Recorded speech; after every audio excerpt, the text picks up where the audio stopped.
From dominating the clay courts and winning Grand Slam to now struggling to finish even one tournament, Rafael Nadal is not the unbeatable player he once was.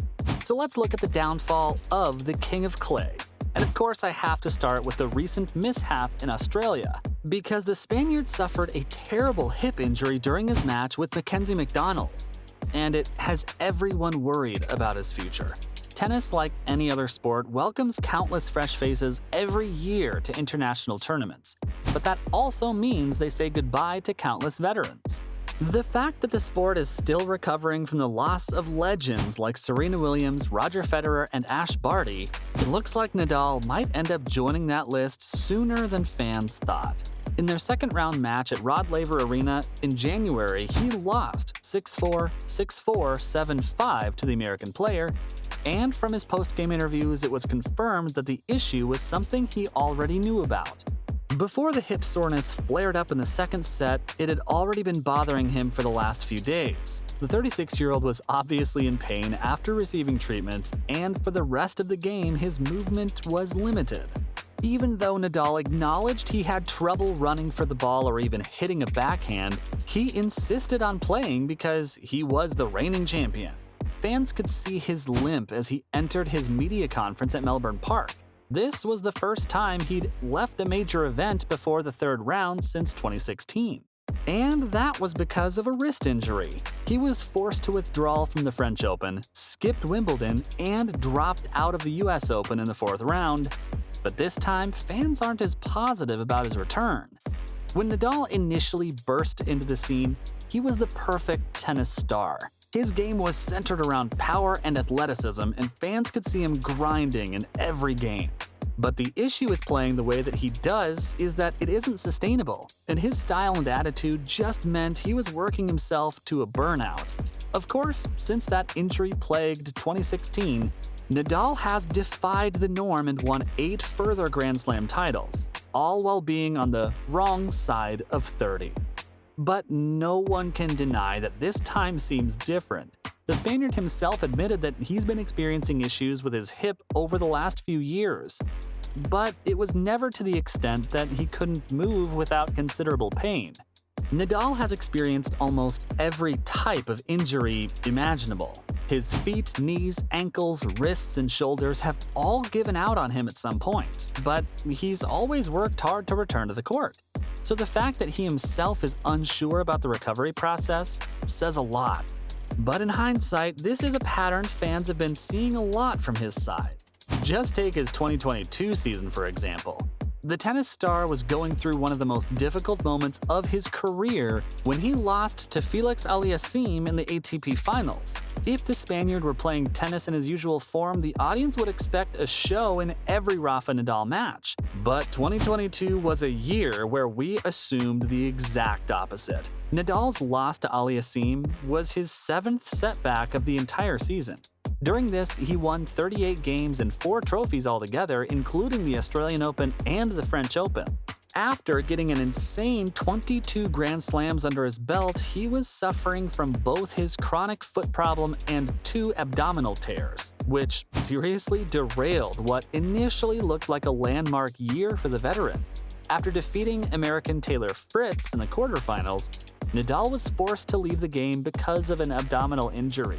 And his withdrawal from the tournament gave Nick Kyrgios a free entry into his maiden Grand Slam final. For Novak Djokovic, it also meant a chance to score his 21st Grand Slam and get one more win closer to leveling the score with the Spaniard. Nadal entered 2023 with the hopes of making up for the subpar performance of the last year. But there's no doubt that he's suffering from the mental stress of the recent hip injury as well. I mean, tennis is just as much a mental game as a physical one. And while Nadal has always been known for his mental toughness, he's faced some tough losses recently, which could affect his ability to stay focused and composed under pressure. One of the biggest challenges that Nadal has faced is injuries. He's had to withdraw from several tournaments over the years due to injuries, and this has taken a toll on his confidence.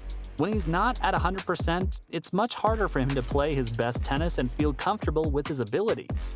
Perhaps the biggest factor affecting Nadal's confidence is his own high standards. He's always set the bar incredibly high for himself, and when he falls short of those expectations, it can be hard for him to bounce back.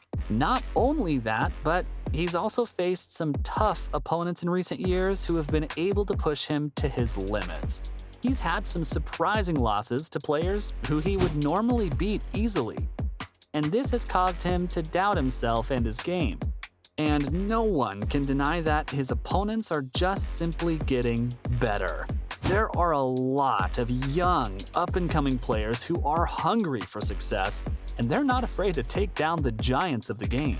So while Nadal is still a strong opponent, he's no longer the unstoppable force he once was. Even the established players who have been in the game for a while are improving their game and finding new ways to challenge Nadal. Now, one of the biggest challenges that he faces is the fact that many of his opponents have been studying his game for years. They know his strengths and weaknesses, and they've been working hard to find ways to exploit them. After all, he's been playing professionally for over 20 years now. Though that in and of itself might be an issue, after all, he isn't getting any younger and his age is starting to show. I mean, it's becoming clear that he can no longer rely solely on his physical abilities to win matches. He's now in his mid-30s, and while he's still in incredible shape and can move around the court with ease, the King of Clay isn't as quick or explosive as he once was. This means that he needs to rely more on strategy and tactics to win matches. This can be a difficult transition for any athlete, but it's especially challenging for someone like Nadal who depends on his athleticism. So, considering all of this, it's normal for fans to be wondering what the future has in store for the Spanish star. And well, in every interview he's given since leaving the Australian Open, he's refused to commit to a comeback date. Nadal also withdrew from hard-court matches at the Indian Wells Open and Miami Open. This also meant that for the first time in nearly 18 years, he fell out of the top 10 men's tennis players in the world. The question on everyone's mind right now is whether he'll be back for the French Open, and the situation isn't looking good. He also confirmed recently that he's not going to be playing at the Monte Carlo Masters, which marks the beginning of the clay court season. Considering it was a hip injury that also forced Andy Murray out of the sport, Australia might have been the last time we saw Nadal on the court. And if he does return, it is highly unlikely he'll have the same form as before. Well, there you have it. This was a brief look into the downfall of Rafael Nadal.